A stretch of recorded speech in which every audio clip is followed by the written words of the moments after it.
The preservation wing of Station Kepler 442 had never been so loud. Director HFY pressed all four of her hands against her auditory membranes, but the wailing penetrated her chitin anyway. The three Vacrine cubs, barely 3 months from hatching, had been screaming for 6 standard hours.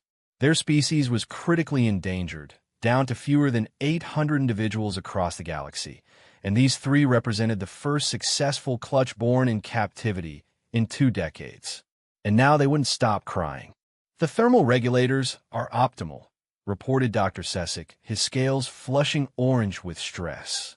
Nutrient composition is exact. Air mixture is perfect. There is no biological reason for this distress. HFY watched through the observation window as the cubs writhed in their specialized habitat, their translucent skin flickering with bioluminescent distress signals. If it didn't calm soon, their developing neural systems could suffer permanent damage. The Interspecies Conservation Coalition had invested 17 years and 4 billion credits into this program. "We've tried everything," she said, despair creeping into her voice. "Every protocol, every specialist recommendation." "Excuse me, ma'am?" HFY turned to find the human janitor standing in the doorway, still holding his cleaning equipment. Marcus Chun, or Mike, as he insisted everyone call him. She'd never understood why humans always shortened their designated identifiers. He worked the night shift, always cheerful despite the menial nature of his position, always willing to chat even though most of the research staff ignored him. "The habitat is restricted," HFY said curtly. "I know, ma'am, but I heard the little ones crying." Mike set down his supplies and stepped closer to the window. "How long they've been at it?" 6.3 hours, Dr. Sesek said. "Though I failed to see how." "Mind if I try something?"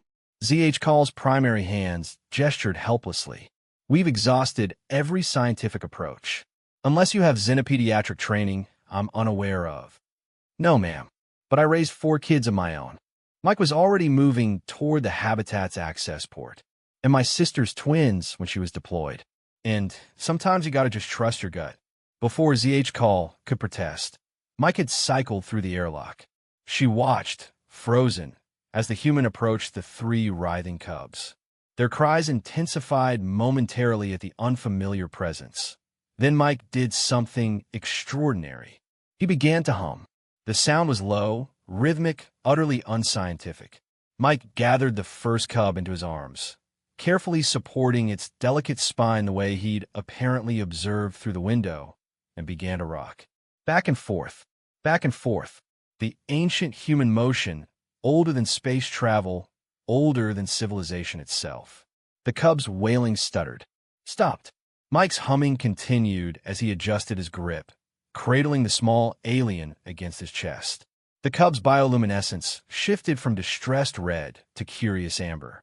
Mike reached for the second cub with his other arm, maintaining that steady rocking motion, that deep humming that HFY could now feel vibrating through the floor. "Impossible," Dr. Sesek whispered. But it wasn't impossible. It was happening. The second cub quieted. The third, sensing the calm, began to settle even before Mike shifted to support all 3 against his torso. The human sat down carefully, cross-legged on the habitat floor, and continued his rocking.